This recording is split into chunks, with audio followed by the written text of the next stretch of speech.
Hi, everybody. So my name is Mac. My job is that I lie to children. But they're honest lies. I write children's books. And there's a quote from Pablo Picasso. We all know that art is not truth. Art is a lie that makes us realize truth, or at least the truth given us to understand. The artist must know the manner whereby to convince others of the truthfulness of his lies. I first heard this when I was a kid, and I loved it, but I had no idea what it meant. So I thought, you know what, it's what I'm here to talk to you today about, though. Truth and lies, fiction and reality. So how could I untangle this knotted bunch of sentences? I said, I got PowerPoint, let's do a Venn diagram. So there it is, right there, boom. You got truth and lies, and there's this little space, the edge of the middle, that liminal space, that's art. So I think yeah, all right. Venn diagram. But that's actually not very helpful either. The thing that made me understand that quote, and really kind of what art, and at least the art of fiction was working with kids. I used to be a summer camp counselor. I would do it on my summers off from college, and I loved it. It was a sports summer camp for 4 to 6-year-olds. I was in charge of the 4-year-olds, which is good because 4-year-olds can't play sports, and neither can I. I play sports at like a 4-year-old level, so what would happen is the kids would like dribble around some cones and then get hot, and then they would go sit underneath a tree where I was already sitting. And I would just make up stories and tell them to them. And I would tell them stories about my life. I would tell them about how on the weekends I would go home and I would spy for the Queen of England. And soon other kids who weren't even in my group of kids, you know, they would come up to me and they say, "You're Mac Barnett, right? You're the guy who spies for the Queen of England." And I had been waiting my whole life for strangers to come up and ask me that question. In my fantasy, they were svelte Russian women, but, you know, 4-year-olds, you take what you can get in Berkeley, California. And I realized that the stories that I was telling were real in this way that was familiar to me and really exciting. I think that the pinnacle of this for me, I'll never forget this. There was this little girl named Riley. She was tiny. And she used to always take out her lunch every day, and she would throw out her fruit. She would just take her fruit. Her mom packed her melon every day, and she would just throw it in the ivy, and then she would eat like fruit snacks and pudding cups. And I was like, "Riley, you can't do that. You have to eat the fruit." And she was like, "Why?" And I was like, "Well, when you throw the fruit in the ivy, pretty soon it's gonna be overgrown with melons." Which was why I think I ended up telling stories to children and not being a nutritionist for children. And so Riley was like, "That will never happen. That's not going to happen." And so on the last day of camp, I got up early and I got a big cantaloupe from the grocery store, and I hid it in the ivy. And then at lunchtime, I was like, "Riley, why don't you go over there and see what you've done?" And she went trudging through the ivy, and then her eyes just got so wide, and she pulled out this melon that was bigger than her head. And then all the kids ran over there and rushed around her. And one of the kids was like, "Hey, why is there a sticker on this?" And I was like, "That is also why I say do not throw your stickers in the ivy. Put them in the trash can. It ruins nature when you do this." And Riley carried that melon around with her all day. And she was so proud. And you know, Riley knew she didn't grow a melon in 7 days. But she also knew that she did. And it's a weird place, but it's not just a place that kids can get to. It's anything. Art can get us to that place. She was right in that place in the middle. That place which you could call art or fiction. I'm going to call it wonder. It's what Coleridge called the willing suspension of disbelief or poetic faith.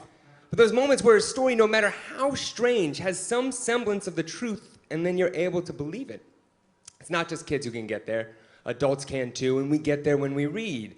It's why, you know, in 2 days, people will be descending on Dublin to take the walking tour of Bloomsday, you know, and see everything that happened in Ulysses, even though none of that happened. Or people go to London and they visit Baker Street to see Sherlock Holmes' apartment, even though 221B is just a number that was painted on a building that never actually had that address.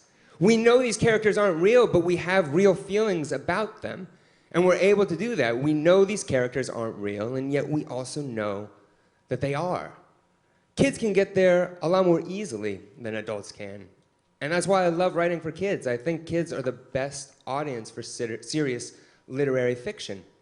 When I was a kid, I was obsessed with secret door novels, you know, things like Narnia, where you would open a wardrobe and go through to a magical land, and I was convinced that secret doors really did exist, and I would look for them and try to go through them. I wanted to live and cross over into that fictional world, which is, you know, I would always, like, just open people's closet doors. I would just go through, like, my mom's boyfriend's closet, and there was not a secret magical land there. There was some other weird stuff that I think my mom should know about. And I was happy to tell her all about it. But after college, my first job was working behind one of these secret doors. This is a place called 826 Valencia. It's at 826 Valencia Street in the Mission in San Francisco.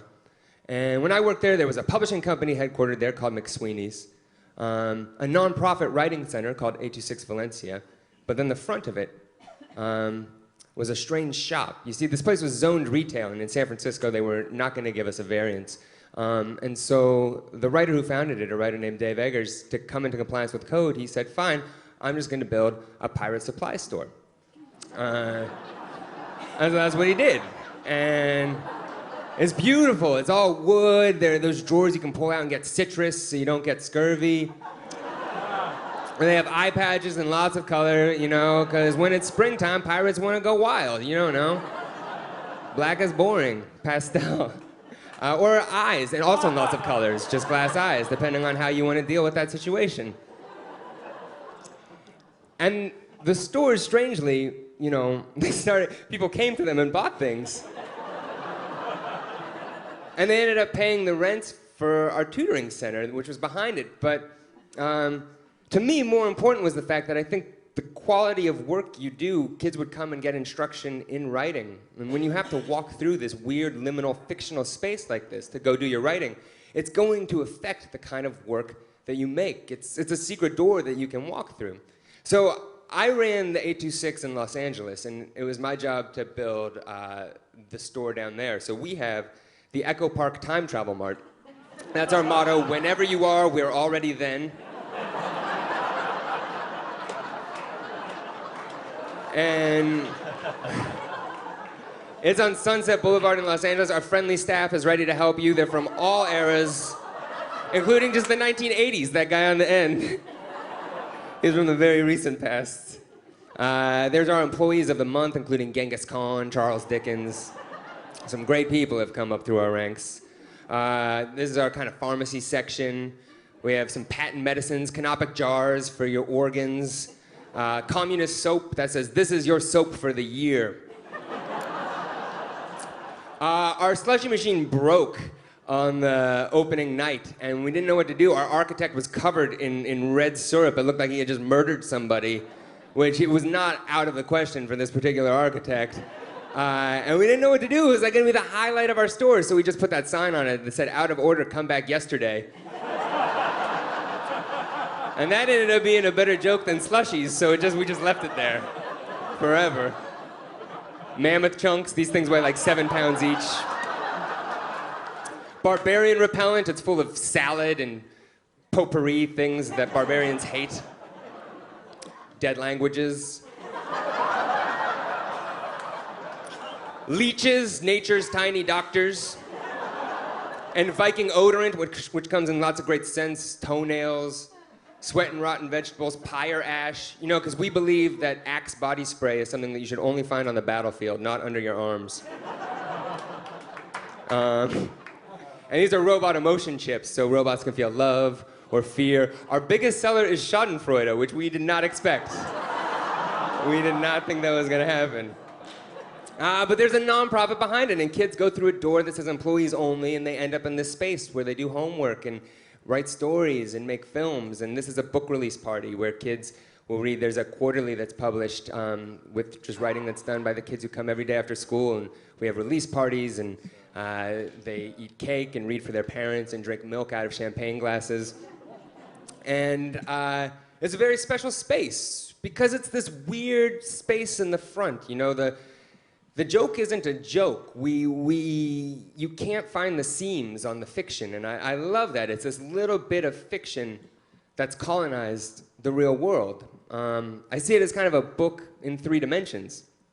There's a term called metafiction, and that's just stories about stories. And meta's having a moment now. Its last big moment was probably in the 1960s with novelists like John Barth and William Gaddis. But it's been around. It's almost as old as storytelling itself. And one metafictive technique is breaking the fourth wall, right? It's when an actor will turn to the audience and say, I am an actor. These are just rafters. And even that supposedly honest moment, I would argue, is in service of the lie. But it's supposed to foreground the artificiality of the fiction. For me, I kind of prefer the opposite. If I'm going to break down the fourth wall, I want fiction to escape and come into the real world. I want a book to be a secret door that opens and lets the stories out into reality. And so I try to do this in my books. And here's just one example. This is the first book that I ever made. It's called Billy Twitters and His Blue Whale Problem. And it's about a kid who gets a blue whale as a pet, but it's a punishment, and it ruins his life. So it's delivered overnight by Fed Up. And he has to take it to school with him. He lives in San Francisco, very tough city to own a blue whale in. A lot of hills. Real estate is at a premium. This market's crazy, everybody. But underneath the jacket is this case. And that's just the cover underneath the book, underneath the jacket. And there's an ad that offers a free 30-day risk-free trial for a blue whale. And you can just send in a self-addressed stamped envelope, and we'll send you a whale. And kids do write in. So here's a letter. It says, Dear people, I bet you $10 you won't send me a blue whale. Elliot Gannon, age 6.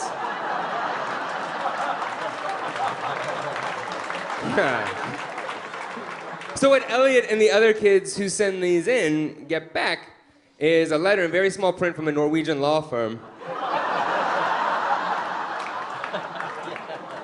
that says that due to a change in customs laws, their whale has been held up in Sonjenfjord, which is a very lovely fjord, and then it just kind of talks about Sonjenfjord and Norwegian food for a little while, digresses. But it finishes off by saying that, you know, your whale would love to hear from you. He's got a phone number, and you can call and leave him a message. And when you call and leave him a message, you just, on the outgoing message, it's just whale sounds and then a beep.